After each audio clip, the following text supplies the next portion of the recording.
This is Monkey World in Dorset, the largest ape and monkey rescue centre on the planet.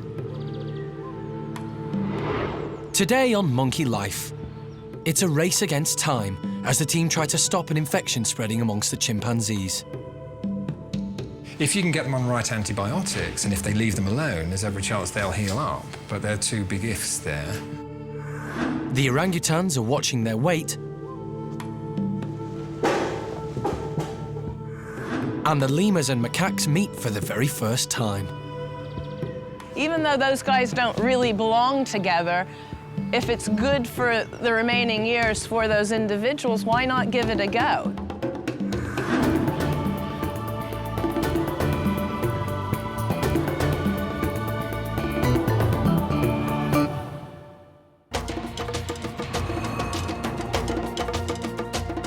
Inside Hananya's chimp house, vet John Lewis is visiting 7-year-old Ben, who's suffering from a serious foot infection. A few days ago, the primate care staff noticed that a small cut on Ben's foot had developed a serious infection. He was isolated from the rest of the group and treated with antibiotics.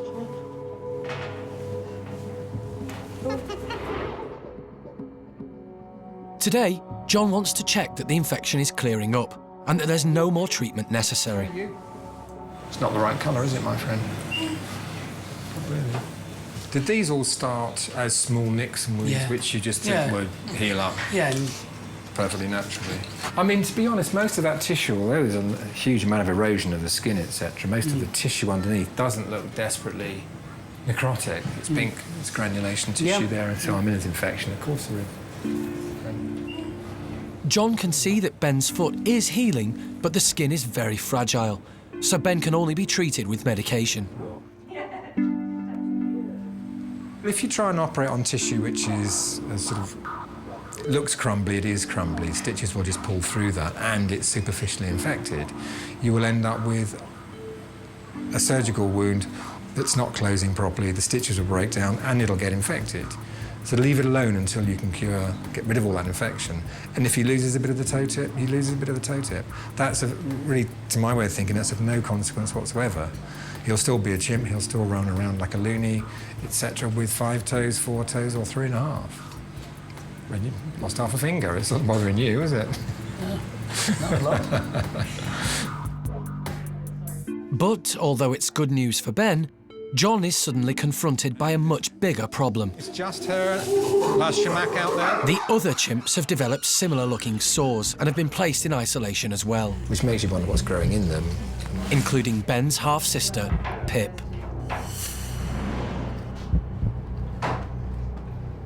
She had 1 or 2 scrapes on her, as chimps do, as they always do.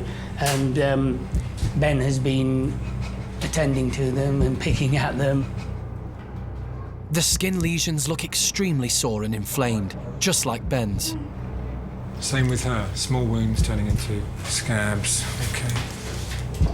Everyone is baffled, and they have no idea how contagious the infection might be. Skin samples have been rushed to the lab for analysis. It's a race against time to diagnose the problem and prevent any more animals from getting the infection.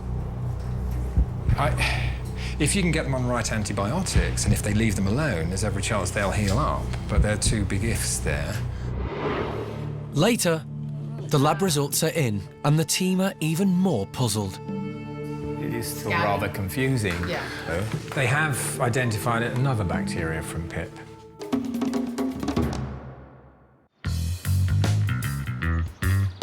In the orangutan nursery, primate care staff Colin and Penny are checking everyone's weight. But trying to get 4 lively orang toddlers to simply step on board the scales isn't that easy. No, they don't make life particularly easy. They tend to turn it into a bit of a game. So quite often we can be in here for up to an hour. Winding up the keepers is much more fun than getting weighed. But there's a serious reason for getting an idea of their pounds and ounces. It's a good way of measuring their progress, measuring how they're growing, how they're getting on. but it's quite useful to have a weight so that we can actually plot a chart of their growth progress. It's also very useful if we ever have to anaesthetise them for any medical treatment.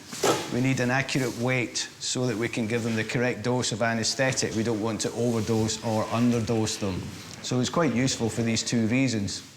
This is not an easy job, but somebody has to do it. And Colin and Penny have a plan. What I do is either myself or Penny will get on the scales first of all, get our own weight, and then obviously we try and hold on to the kids as best we can.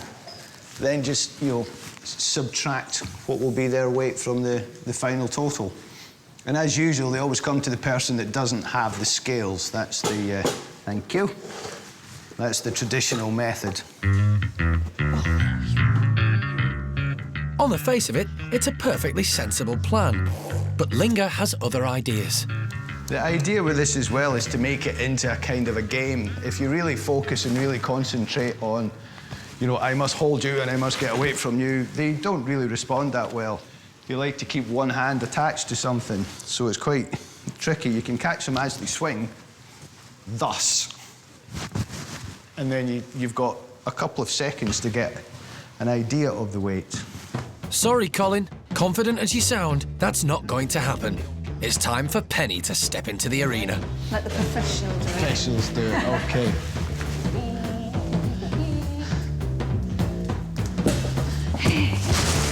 Oh, I've put on half a stone. 9.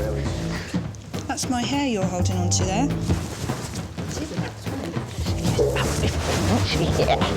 He's about 15. Eventually, all 4 toddlers are weighed, more or less, and they're all looking fit and healthy.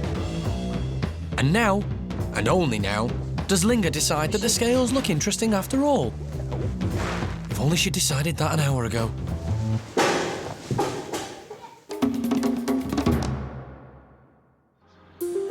There are 28 groups of primates living at Monkey World, and staff work hard to ensure that troops are well matched and live happily together as a unit.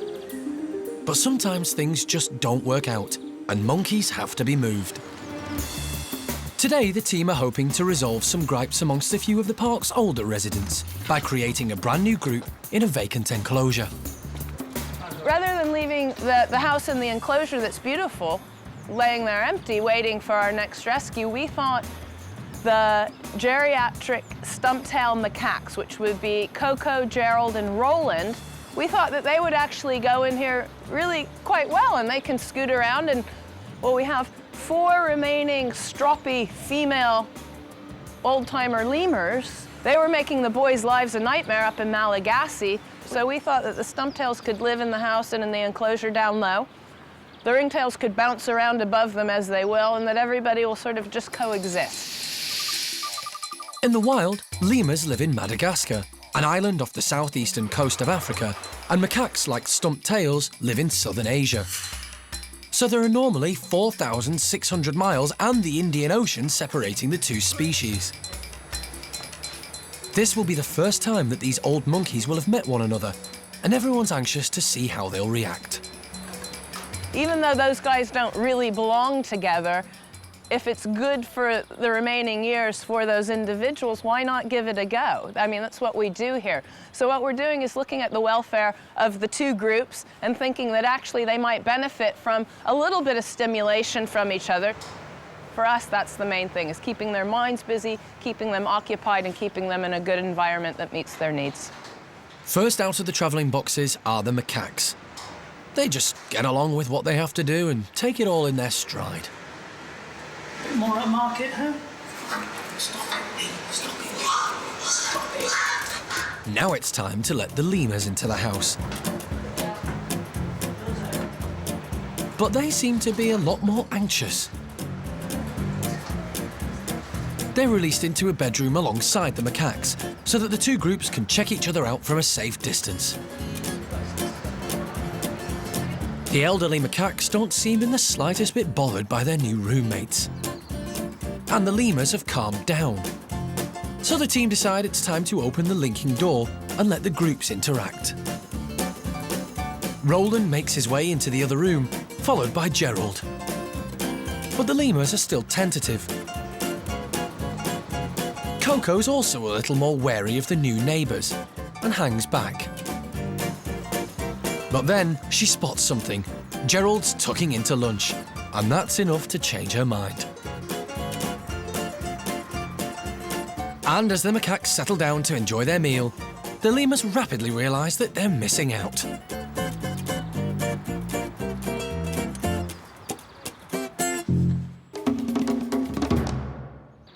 There are 248 mouths to feed at Monkey World. Making sure that all of the animals are provided with a healthy, balanced diet is no mean feat. And the primates get through 1.5 tons of fruit and veg every week.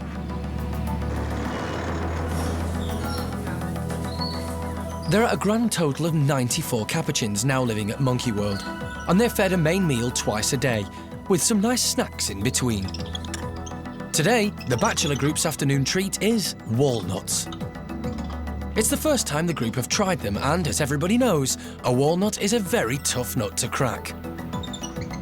Capuchins are the most intelligent of the small monkeys, and they're extremely inquisitive. So this isn't just a snack, it's an intelligence test. The capuchins know that there's food inside these tough outer shells, they just have to work out how to get to it. In the wild, capuchins have all kinds of ways to crack shells open. They bang them open on trees, and they use rocks as hammers. And it seems that these monkeys know instinctively just how to do it. As suddenly, Bruce cracks it.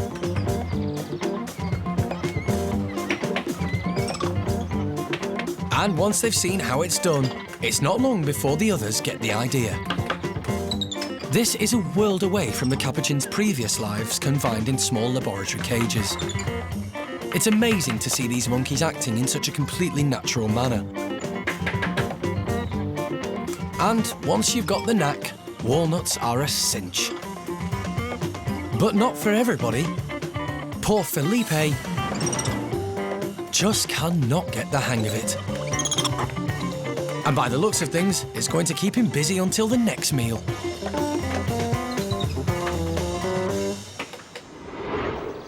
Later, grumpy macaque Roland gets into a food fight with one of his new housemates.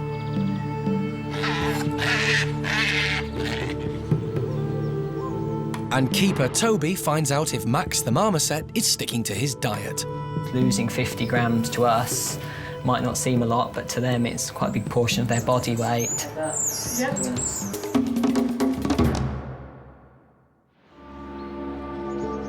Over in the office, Alison, Jeremy and wildlife vet John Lewis are checking the lab results from both Ben's infected foot and the mysterious lesions that are breaking out on some of the other chimps in Hananya's group. It is still rather confusing. Yeah. They're hoping that the lab results will tell them what the sores are and how the chimps got them. Dr. John. Right now, John's talking to the lab, and we're trying to find sort of a history and a pattern. We know sort of what bacteria Ben has had on his wounds. We've taken a sample from Pip as well, because she has a couple of little spots, but nothing as bad as Ben. But John's, I think, trying to get to the origins of why these sores started in the first place. The results from the lab show that some of the chimps have the same infection as Ben, but there are a few other infections as well. Fortunately, it turns out that all the infections are caused by common bacteria. And this information gives the team the vital clue they need to work out what's happened. The animals at the park live in open spaces that simulate their natural environment. And just like in the wild, they're exposed to a variety of bugs and bacteria every day. Wildlife comes in and out, and there's all sorts of contaminants, if you will, that are present just in every day in the world. But it's not a problem for us if we're generally healthy. The team know that Ben is stressed out. He's been dealing with joining a new group after all, and this has clearly made him more susceptible to an infection on his cut. The fact that it's on his foot hasn't helped to keep it clean. The chimps here lead such sociable lives, it was only a matter of time before the others in his group picked it up. They're all going outside and encountering bird feces and everything else, as well as grooming each other and sticking their fingers and lips and mouths into each other's wounds and picking them and that kind of thing. They're all sharing whatever bacteria that they have.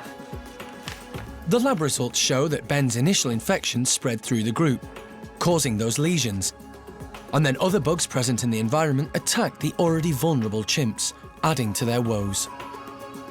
So most of these things that we're encountering are just normal environmental bacterias that are around and about in the world, and it's whether or not they take hold. That's what it looks like. Okay.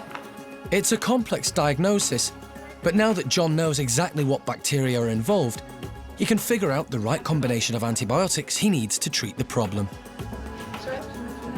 You're not unduly worried, although we need to be cautious at this point with Ben's foot. Yeah, you need to be cautious. He's got a lot of healing to achieve. Given that he's a chimp, given that it's looking better now than it had done, say, a few days ago, I think there's every chance it will heal up. But you're not out of the woods yet. No. Yeah, okay. Only time will tell if the antibiotics will work and prevent the infection from spreading to the rest of the group.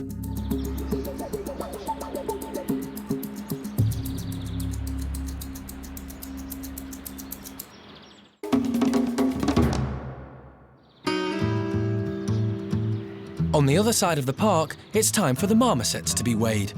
Good boy. The team want to make sure that they're all fit and healthy.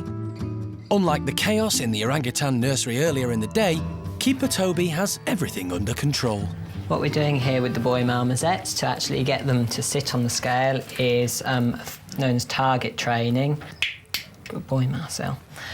Basically, we dip the target, which is temporarily a stick. We dip this into some food, which in this case is marmoset gum, which is one of their very favourites. It's sort of part of their natural diet. They eat a lot of gum and sap. And then we position them in the enclosure where we want them to be, in this case on the scales. And when they come to the target and touch it, they get clicked and they obviously get to lick the reward off. Fluctuations in a marmoset's weight can have serious implications, so they're monitored more frequently than the orangutans. These guys weigh only sort of 300-400 grams. It's very important that we know what sort of weight they're at, because losing 50 grams to us might not seem a lot, but to them it's quite a big portion of their body weight. Particularly in this bachelor group where we're doing introductions at the moment. Stress can obviously cause animals to lose weight, so it's equally important to make sure that all the boys in this group are staying at constant weights. However, there's one animal that Toby hopes has lost weight. Mad Max has been on a diet since he arrived. Before moving to the park, his previous owners liked to feed him sugary treats, which didn't do much for his waistline. Max weighs 330 grams. He was 380 the first week he arrived here, so he has lost some of that weight. He has been obviously a lot more active than he used to be. He's now got a big enclosure to move around in. He's been lots of play and wrestling and chasing with Marcel. On top of this, he now gets a sort of proper marmoset diet. There's no sweets or things involved, so he eats all their healthy food, fruit and vegetables with the odd treat. So he's doing well, and at 330 grams, he's only slightly heavier than Marcel, who is about the same age. He weighs 320 grams now, so Max seems to be doing very well with his diet. So it's good news for Max, who's looking fit and healthy, and the rest of the troop appears to be in tip-top condition too.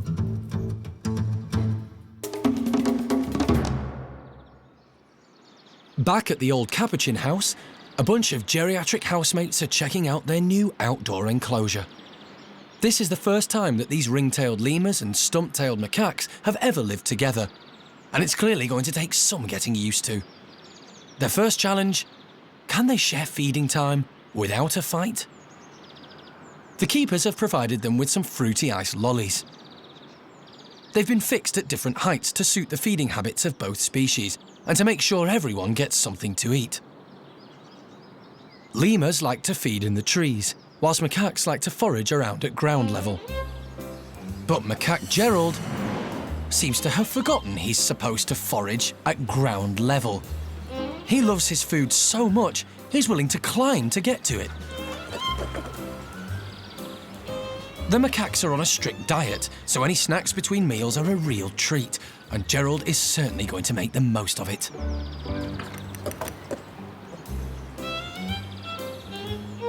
Sharing isn't the macaque's strong point. Grumpy Roland isn't about to let his new housemates anywhere near his lolly. Gerald's fingers are bent and arthritic from his days living in a lab, so he's finding it difficult to grasp onto the fruit. But eventually the lollies start to melt, and the lemurs are able to use their dexterous fingers to dislodge some of the best bits. So when the fruit begins to drop, it gives the other residents a chance to get their fair share.